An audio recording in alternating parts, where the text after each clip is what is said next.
சிவாய நம்ம சொல்லுங்கய்யா. ஐயா சிவாய நமக. சொல்லுங்க.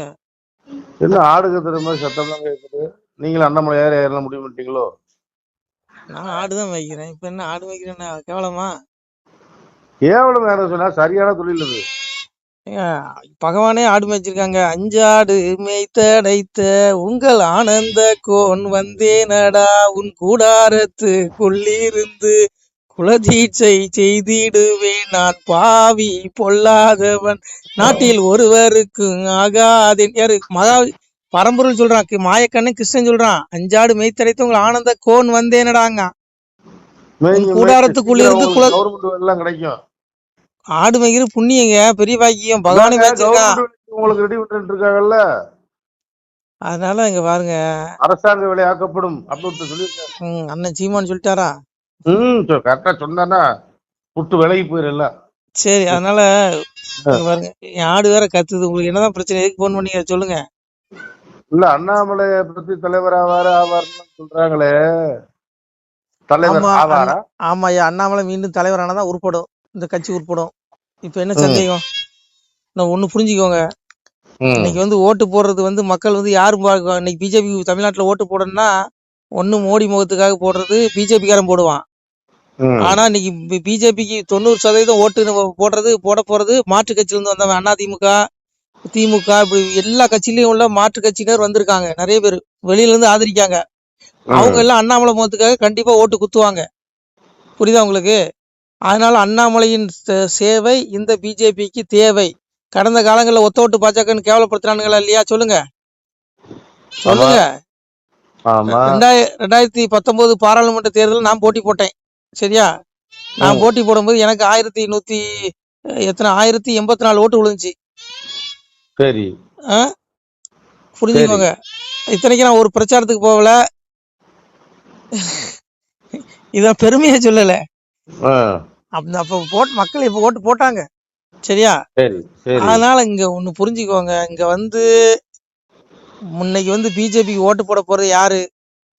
10% பாஜக, 90% மாற்று கட்சியில இருந்து உள்ளவங்க தான் ஓட்டு போட போறாங்க. இப்ப அண்ணாமலை நீக்கினதுனால, தலைவர் பதவியிலிருந்து நீக்கினதுனால அந்த விரக்தி, அந்த ஒரு ஓட்டு பிஜேபிக்கு வராது. எழுதி வச்சுக்கோங்கண்ணா. உண்மை இது. உங்களுக்கு கசக்கும். உண்மை எல்லாத்துக்கும் கசக்குது. சொல்லும் போது நிறைய பேருக்கு வருத்தமா இருக்கும். வருத்தப்பட்டாலும் கவலை. இதான் உண்மை. நீங்க என்னமோ இன்னைக்கு இவ்வளவு ஓட்டு வந்தது எல்லாமே பிஜேபி காரன் போட்டா நினைச்சிட்டு இருக்கீங்களோ? கிடையாது. பிஜேபி காரன் 10%, 90% மாற்று கட்சியில் உள்ள மக்கள், அண்ணாமலையை பிஜேபியில அல்லாதவர்கள், பிஜேபியில இல்லாத வெளியில இருந்து ஆதரிக்கக்கூடிய நபர்கள் தான் இன்னைக்கு பிஜேபிக்கு ஓட்டு போடுறாங்க. சொல்லுங்க, அவருக்கு என்னங்க? அவரு பாருங்க, செவனேன்னு இருந்து பாரு மனுஷன். அவரே சொன்னாரு, நான் பாட்டு இனி என்ன எனக்கு இந்த பதவி வெங்காயம் மாதிரி, நான் பாட்டுக்கு போய் என் ஆடு மேய்ப்பேன்னாரு. அவருக்கு என் ஆடு கத்திட்டு கிடக்கு. இரு வரேன். அதனால புரிஞ்சுக்கணுங்க. சரி, பாருங்க, ஆடு கத்து கேக்குதா? ஆடு கத்துறது கேட்டதுனாலதான் கேட்டேன். என்னங்க ஆடு கத்துது? அது ஆளு கொஞ்சம் தள்ளி வந்தாலே கத்திருந்து. அப்ப அழுத்துட்டு போன மேய்ச்சலுக்கு. சரி, புரிஞ்சுக்கணுங்க. அதனால இங்க பாருங்க, அண்ணாமலை மீண்டும் தலைவரானா பிஜேபி உட்படும், மீண்டும் உயிர்த்தெழும். இப்ப இருக்குதானே தெரியாத அளவுக்கு இருக்குது. புரிஞ்சுக்க. எதை நம்பி இவங்க எடப்பாடி கூட கூட்டணி வச்சாங்கன்னு பாருங்க. எடப்பாடிக்கு ஓட்டு எத்தனை ஓட்டு விழும்? 100 ஓட்டு விழுறதே சந்தேகம் தான். மீதி பிஜேபி அதிமுக ஓட்டு மொத்தமா அண்ணாமலை பின்னாடி வந்துருச்சு. இவங்க தவற விட்டுட்டாங்க. அதாவது அதிமுக தொண்டர்கள் 90% அண்ணாமலைஜியை ஆதரிக்க ஆரம்பிச்சிட்டாங்க. அந்த ஓட்டெல்லாம் வந்துடும். அப்புறம் எதுக்கு எடப்பாடி தேவையில்லைங்க உங்களுக்கு? இவங்க ஏதோ ஒண்ணு தப்பு கணக்கு போட்டாங்கன்னு நான் நினைக்கிறேன். எப்பவும் போல தப்பு கணக்கு போடுறாங்க. யாருக்கு எந்த பதவியை கொடுக்குன்னு தலைமைக்கு தெரியாது. மத்திய தலைமைக்கு பிஜேபியில உழைச்சி செருப்படி வாங்கினவன், பிஜேபிக்காக வேலை செஞ்சு படுகொலை செய்யப்பட்ட குடும்பங்கள் தமிழ்நாட்டில் நிறைய இருக்கு. அந்த குடும்பங்கள் யாருக்காவது ஒருத்தருக்கு கவர்னர் பதவி கொடுக்கலாம். அந்த குடும்பத்துல யாருக்காவது துணை ஜனாதிபதி பதவி கொடுக்கலாம். அதெல்லாம் கொடுக்க மாட்டேங்கிறாங்க. திமுக புகழ் பாடுறவங்களுக்கு தான் எல்லா பதவியும் கொடுக்குறாங்க. அதனால நானும் இன்னையிலிருந்து திமுக புகழ் பாடலான் இருக்கேன். நீங்க என்ன நினைக்கிறீங்க? திமுக வாழ்கன்னு சொல்லிடுவோமா? ஏன்னா திமுக ஆதரிக்கவங்களுக்கு தான் இங்க பதவியே கிடைக்குதுங்க. சொல்லுங்க, திமுகவை ஆதரிக்கவங்களுக்கு தான் இங்க பதவியே கிடைக்குது. அதனால நானும் நீ திமுக வாழ்கன்னு சொல்லிடலாமா? சொல்லுங்க. என்னையா இது? என்ன நினைச்சிட்டு இருக்காங்க எனக்கு? நான் என்ன சரி, வேலை செய்யணும் கூலியை கொடு. நான் என்ன கேக்குறேன்? எல்லா கட்சியிலையும் வேலை செய்யணும்னு கூலியை கொடுக்கான். இங்க மட்டும் தான் தலைகீழ இருக்குது. பிஜேபி துண்டை தோல்ல போட மாட்டான். தோல்ல போட்டா அது கேவலமா நினைப்பான். சும்மா அவனுக்கு தான் அங்க பதவி, பெரிய பெரிய பதவியெல்லாம் கொடுக்குறான். இங்க தொண்டர்கள், நான் என்ன சொல்றேன், தமிழக பிஜேபி பொறுத்தவரையில சொல்லு. தொண்டர்கள் மட்டும்தான் இந்த கட்சி ஆட்சியை பிடிக்கணும், நல்லபடியா நம்ம தனித்து தாமரை மலர்னு நினைக்கிறான். மீதி எல்லா தலைவரும் என்ன நினைக்கிறான், எந்த கட்சியில வேணாலும் கூட்டணி வை, எனக்கு சீட்டை கொடு, நான் எம்எல்ஏ ஆகணும், மந்திரி ஆகணும், எனக்கு கவர்னர் ஆக்கிரு. இதான் ஒவ்வொரு தலைவரும் நினைச்சிட்டு இருக்கான். பெரிய சுயநலவாதிங்க. ஒன்னா நம்பர் சுயநலவாதி இருக்க கட்சி பிஜேபி தான். இது அண்ணாமலைக்கே தெரியும்யா. அண்ணாமலை கையில ஒரு சாட்டை கொடுத்து வச்சு வெளுன்னு வெளுத்துருவாரு. ஏற்கனவே வெளுத்தாருல, அந்த மாதிரி வெளுத்துருவாரு. நான் சொல்றது இந்த மாதிரி புல்லுருவிகளை சொல்றேன். அதனாலயா ஒண்ணு இங்க பாருங்க, அதாவது அவர் பேசாம ஆடு மேய்க்க போயிடலாம். பகவானே ஆடு மேய்க்க புண்ணியமான தொழிலுங்க. எங்க அப்பா சொன்னா, செடி களைத்து வேட்டையாடி தெளிந்த முயல் பிடிக்க வந்தேன், அதிகமுள்ள வெடிகள் கொண்டு அவனுக்கு வைத்து சுட்டிடுவேன், பழிபாவம் செய்திடுவேன், பார்த்து இருங்கோ கொஞ்ச நேரத்துல. ஆத்மாவை தேடுங்க. எங்க அப்பா பரப்பூர் மாயகிருஷ்ணன் என்ன சொல்றான், அந்த ஆடு மேய்ச்ச கண்ணன் சொல்றான், சரி பிள்ளைகளே செடி களைத்து வேட்டையாடி தெளிந்த முயல் பிடிக்க வந்தேன். அதாவது நல்ல ஆத்மாக்களை, நல்ல பிள்ளைகளை மோட்ச வீட்டுக்கு, என்னுடைய உலகம் அழியாத உலகத்துக்கு முக்தி கொடுக்கறக்க அழைக்க வந்தேங்க. அந்த பரம்பரை ஆடு மேய்ச்ச மாயக்கண்ணு சொல்றான். அண்ணாமலை ஆடு மேய்ச்சிட்டா இருக்க, ஆடு மேய்ச்சங்க. ஒருவேளை இவர் மாயகிருஷ்ணனுடைய அவதாரமா இருக்குமோன்னு எனக்கு சந்தேகமா இருக்குது. ஏன்னா பகவான் எந்த ரூபத்துல வருவான்னு தெரியாங்க. கீதையில சொல்றாருலாம், அஜோஸ்பி சன்னவி ஆத்மா பூதான வைஸ்வர சுத்தின் பிரகிருதி சுவாமிஷாய் சம்பவயா எதாதாகி தர்மஸ்ய கிளனிர் பவதி பாரதா பித்வானாம தர்மஸ்ய ததாத்மான சுஜாமிக பரித்ராணய சாதினாம் விநாய சாய சதுர்ஸ்தாம் தர்ம சம்ஸ்தாபனாத்தை சம்பாவிங்கிறான். ஒவ்வொரு யுகத்திலையும் வரேன். எப்படி வரேன், நான் மனுஷருவன ஈஸ்வரனாக சிவனாக இறைவனாக இருந்து கூட என்னுடைய பிரகிருதியை, என்னுடைய படைக்கும் ஆற்றலை வசப்படுத்தி கொடுத்து சாதாரண மனிதன் போல வெளிப்பட்டு தர்மத்தை காப்பாத்துறேங்கிறான். அண்ணாமலையும் ஒரு குச்சி எடுத்து ஐபிஎஸ் பதவியை ராஜினாமா பண்ணிட்டு ஆளுமைக்கு வந்துட்டாரு. அப்போ ஒருவேளை இவரும், எனக்கு யாருக்கு தெரியும், பகவானா கூட இருக்கலாம், அவதாரமா கூட இருக்கலாங்க. அப்ப அவதாரத்தெல்லாம் ஓரம் கட்டிடுறீங்க. சும்மா மலஞ்சலம் கழிக்கிறவங்களை கொண்டு பெரிய உச்சாணி கும்பல கொண்டு உட்கார வைக்கிறீங்க. ஆனா போவாங்கயா, இந்த கட்சியை வேண்டாம், ஏதாவது வந்துட போது வாயில. எனக்கெல்லாம் வெறுத்துட்டுங்க, சத்தியமா ரொம்ப வெறுப்பா இருக்கு. அண்ணாமலை என்னைக்கு அண்ணாமலை தூக்கிக்கல அன்னையிலதான் எனக்கு ஒரு ஈடுபாடு இல்லை. இது ரொம்ப வருத்தமா இருக்கு. அதனால பரம்பொருளை தேடுங்க, அப்பாவை தேடுங்க, மோட்சத்துக்கு வெளியே தேடுங்க. இந்த வாழ்க்கை வேண்டாம், இது ஒண்ணும் கிடையாதுங்க. எப்ப வேணாலும் வாழ்க்கை முடிஞ்சிடும். இது அற்ப பதவி, இங்க ஒண்ணும் கிடையாது. இதெல்லாம் துன்பம், சரி, இது இன்பம் கிடையாது. இங்க நீங்க இந்த பூமியில கிடைக்கிற ஆடம்பர வஸ்துக்கள், இந்த பதவி புகழ், இது எல்லாம் மாயை. கனப்பொழுதுல மறைஞ்சு அழிஞ்சு போயிடும், நரகத்துக்கு கொண்டு போயிடும் ஆத்மாவை. அதனாலதான் பகவான் சொன்னான், தற்பெருமை மோகம் அகன்றவர்கள், பற்று என்ற குறைபாட்டை வென்றவர்கள், பரமாத்ம ஸ்வரூபத்தில் நிலை பெற்றவர்கள், ஆசைகளை முழுமையாக அழித்துக் கொண்டவர்கள், இன்ப துன்பம் என்ற இரட்டைகளிலிருந்து விடுபட்டவர்கள் ஆகிய அவர்கள் அந்த அழிவற்ற பரமபதத்தை அடைகிறார்கள். மீதி எல்லா பயிலும் நரகத்துக்கு போயிடுவான். ஆடம்பரத்தை விட்டுறணும், தற்பெருமையை விட்டுறணும், பதவி வந்தோடனே தற்பெருமை வந்துடும், ஆடம்பரம் வந்துடும், மோகம் வந்துடும், இது ஒண்ணு நரகத்தில் தள்ளிரும். காமம் கோபம் பேராசை, இந்த 3 நரகத்தின் நுழைவாயில்கிறான் பகவான். இந்த 3 விட்டுருங்க, பரகதி கிடைக்கும், மோட்சகதி. அதுதான் நமக்கு. நம்ம பூமியில பிறந்ததே நம்ம இன்னும் 84 லட்சம் பிறவி, புழு விலங்கு ஆடு கோழி பன்னி நாயின்னு பிறந்துடக்கூடாது, பிறந்து பிறகு சாவக்கூடாது. இந்த பிறவி மனித பிறவிலே பகவானை தேடினா மோட்சம். 84 லட்சம் பிறவிலிருந்து தப்பு வைப்பீங்க. ஆத்மாவை காப்பாத்திக்கோங்க. நம்ம வீடு இங்க இல்ல, நம்ம வீடு பரத்துல இருக்கு, இகத்துல இல்ல. இக வாழ்வு கொஞ்ச நாள், பரவாழ்வு தான் நிரந்தரம். இந்த ஆத்மா ஒளிமயமான உடம்பு, இந்த உடல்ல இந்த ஆத்மா சிறைப்பட்டு இருக்கு, ஒளிமயமான உடம்பு ஆத்மா. அந்த ஆத்மா அந்த ஒளிமயமான உலகத்துக்கு போகணும், அப்பாட்ட போகணும், பரம்பொருள்கிட்ட. அதை விட்டுட்டு பதவியெல்லாம் விடுங்க. இதுல அற்பவங்க. பாஜக தலைவர் பதவி என்ன, பிரதமர் பதவி கிடைச்சானே, எந்த பதவியும் சிவலோக பதவியை விட கீழான பதவி தான். வைகுண்ட பதவியை விட கீழான பதவி தான் சொன்னாங்க. இப்ப என் பேரில் அன்பு கொண்ட பக்தன் உயிரை எமன் வந்து பிடியான், வட்டமாம் கரடனிட்டு வருவேன் நான் வைகுண்டம், தங்க திருத்தேர் கொண்டு என் மகனை அழைத்து செல்வேன். நம்மளை எமன் பிடிக்க மாட்டான். நீங்க அப்பா பரம்பரை தேடினீங்கன்னா உங்களை எமன் பிடிக்க மாட்டான். அப்பன் கரட வாகனத்துல வந்து தங்க திருத்தேர், மறைபொருள், கண்ணுக்கு புலப்பட மாட்டான். அந்த தேர் அந்த ஆத்மாவுக்கு தான் புலப்படும். தங்க திருத்தேர் கொண்டு வைகுண்டம் அழைச்சிட்டு போயிடும். அழியாத உலகம். இந்த 14 உலகத்துல வைகுண்டம் மட்டும் தான் அழியாது, மீதி எல்லா உலகம் அழிஞ்சு போயிடும்.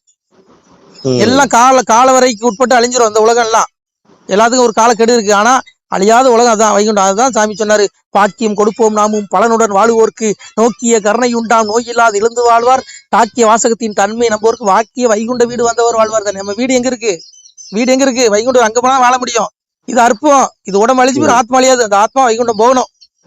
அதை விட்டுட்டு யாரு இப்ப தலைவரான நமக்கு என்னங்க. அண்ணாமலை பேசாம ஆடு வைக்க போய் அவர் வேலையை பார்க்கலாம். அவரு இவனோட்ட போட்டு மாரடிக்கிறதுக்கு தேனந்தானே. இது என்ன வாழ்க்கை, இது என்னது இது? அந்த மனுஷன் கட்சி எவ்வளவு தூரம் வளர்த்து கொண்டாந்து புசுக்குன்னு காலி பண்ணிட்டீங்க தலைவர் பதில். அட போங்கயா, போனவங்கய்யா. நன்றி. சிவாய நம. திருச்சிட்டம்பலம், தில்லையம்பலம், பொன்னம்பலம். சிவாய நம. உறவுகளே, சிவ அன்பர்களே, தற்போது தாங்கள் இந்த வீடியோவில் பார்க்கக்கூடிய இடத்துல ஒரு சிவாலய திருப்பணி ஒன்று நடந்து கொண்டிருக்கிறது. இந்த இடத்துல பார்த்தீங்கன்னா முன்பு ஒரு காலத்தில் வந்து ஒரு சிவாலயம் இருந்திருக்குது. அதாவது இந்த ஏரியா வந்து இப்போ வந்து ஒரு தென்னை மரங்கள் பனை மரங்கள் சூழ்ந்த காடாக இருக்கிறது. முன்பு ஒரு காலத்தில் இங்கே ஒரு ஊர் இருந்ததாக சொல்கிறாங்க. ஆனால் இப்போது சுற்று வட்டாரத்தில் 5 கிலோமீட்டர் சுற்றுலாவில் ஊரே கிடையாது, காடு. இப்போ இந்த இடத்துல ஒரு சிவாலயம் வந்து அமையிருக்கிறது. இந்த சிவாலயத்தில் வந்து இருந்த அந்த சாமியுடைய திருமேனியை வந்து எடுத்து வச்சிட்டோம். திருப்பணி முடிஞ்சதுக்கப்புறம் பிரதிஷ்டை பண்ண இருக்கிற உறவுகளே, தற்போது இந்த வீடியோ பார்க்கக்கூடிய உறவுகள் தங்களால் முடிந்தால் ஒரு சின்ன உதவி செஞ்சு கொடுங்க. எங்கள் இடத்துல பொருளாதாரம் இல்லை, அதனால் பார்த்திங்கன்னா அந்த வேலையெல்லாம் அப்படியே நின்று போச்சு. பாருங்கள், இந்த அப்படியே பாதியிலே நிற்கிது இந்த சிவாலய திருப்பணி வந்து. பக்த கோடிகள், அன்பு உள்ளங்கள், தயவுசெய்து நீங்கள் உதவி செய்ய விருப்பமுள்ள உறவுகள் உதவுங்க. உங்களுக்கு கோடி புண்ணியம் கிடைக்கும். இந்த சாமியோடைய அருள் அனுகிரகம் உங்களுக்கு கண்டிப்பாக கிடைக்கும். இது வந்து ஒரு புகழ்பெற்ற சிவாலயம் கூட சொல்லலாம். சாமியோட திருமேனியை எடுத்து வச்சிட்டோம். இந்த இடத்துல பார்த்திங்கன்னா ஒரு வாசி தண்டம் இருக்குது. அந்த காலத்தில் ஒரு முனிவர் யாரோ தவம் செஞ்சுருக்காங்க. அவங்களுடைய வாசி தண்டம் அவர் திருக்கரங்களால் எழுதின ஓலைச்சுவடி கூட இன்றும் இருக்குது, இன்னும் பாதுகாக்கப்பட்டு வருது. அது கோயில் திருப்பணி முடிஞ்சதுமே அதையும் நாங்கள் அந்த வழிபாட்டுக்கு வச்சுடுவோம். இந்த சிவாலய திருப்பணி வந்து சாமி திருநாமம் வந்து முக்தீஸ்வரர் அப்படிங்கிற திருநாமத்தில் வழங்குறாரு. நெல்லை மாவட்டம் நாங்குநேரி தாலுகாவில் இந்த சிவாலயம் அமைய இருக்கிறது உறவுகளே. இந்த வீடியோ பார்க்கக்கூடியவங்க ஒரு 2 பேருக்காவது கொஞ்சம் ஷேர் பண்ணுங்கள். இந்த வீடியோ பார்க்கக்கூடிய யாராவது ஒரு சின்ன உதவி செஞ்சால் இந்த ஆலய திருப்பணி வந்து கண்டிப்பாக நாங்கள் வெற்றிகரமாக முடிச்சுடுவோம். பாருங்கள், அந்த வேலை எல்லாமே அப்படியே நிற்கிது. கல்லெல்லாம் இறக்கி போட்டிருக்கோம். இன்னும் நிறைய கற்கள் தேவைப்படுது. சுவாமியோடைய அந்த திருக்கோபுரம் பார்த்திங்கன்னா லிங்க வடிவிலே அமைக்க இருக்கிறோம். உதவுங்கள் உறவுகளே. உங்களுக்கு அப்பா சிவபெருமானுடைய அருள் நிச்சயம் கிடைக்கும்.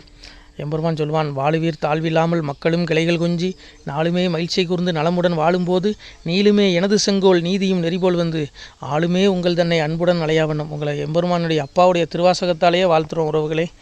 ஆணுடன் பெண்ணும் பெற்று அதிகமாய் செல்வமாகி தானுடன் நினைவுமுற்று தர்மமும் நெறியும் கற்று வேணும் நீள் காலமெல்லாம் வெள்ளியர் உடனே வாழ்ந்து போனுதல் கமலநாதன் பொற்பதம் பெற்று வாழ்வீர். அந்த ஈசனுடைய பொற்பதம் நிச்சயம் கிடைக்கும். உங்களுக்கு இகத்திலும் சுகம், பரத்திலும் சுகம். உங்களுடைய கர்ம வினைகள் மன்னிக்கப்பட்டு உங்களுக்கு நிச்சயம் மோட்ச வீடு கிடைக்கும். இகத்தில் பூரண ஆயுளுடன் நோய் நொடி இல்லாமல் வாழ்ந்து நீங்கள் பரவாழ்வும் பெறுவீர்கள் உறவுகளே.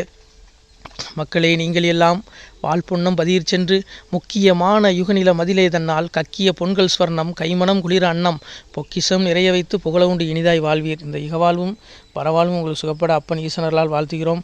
இந்த திருப்பணிக்கு உதவி செய்ய ஒரு ஜிபே எண் சொல்கிறோம். இந்த எண்ணில் நீங்கள் உதவலாம். நீங்கள் இந்த எண்ணிலேயே நீங்கள் தொடர்பு கொள்ளலாம். ஜிபே, ஃபோன்பே, வாட்ஸ்அப் எல்லாம் இந்த நம்பர் தான். 93 85 44 31 06 93 85 44 31 06. இந்த எண்ணில் நீங்கள் உதவலாம், தொடர்பும் கொள்ளலாம். வாட்ஸ்அப்பு இந்த எண்ணு தான், ஜிபே இந்த எண்ணு தான் உறவுகளே. முடிந்தளவுக்கு 2 பேருக்காக ஷேர் பண்ணுங்கள். இந்த வீடியோ பார்க்கக்கூடிய யாராவது ஒருத்தர் சின்ன உதவி, நீங்கள் வந்து பெரிய அளவில் செய்யணும் கூட, நீங்கள் ₹1 நீங்கள் தந்தாலும் மனசார வேண்டி ஏற்றுக்கிறோம் உறவுகளே. உதவுங்கள். முடிஞ்ச அளவுக்கு கொஞ்சம் ஷேர் பண்ணுங்கள். நன்றி. சிவாய நம. திருச்சிற்றம்பலம், தில்லையம்பலம், பொன்னம்பலம். உறவுகளே, நம்ம இந்த இடத்துல வாழ்ந்து மறைந்த ஒரு சித்த மகாபுருஷர் பயன்படுத்திய பல 100 ஆண்டுகளுக்கு முன்பு உள்ள வாசி தண்டம் ஒரு சித்த மகாபுருஷர் பயன்படுத்தியது.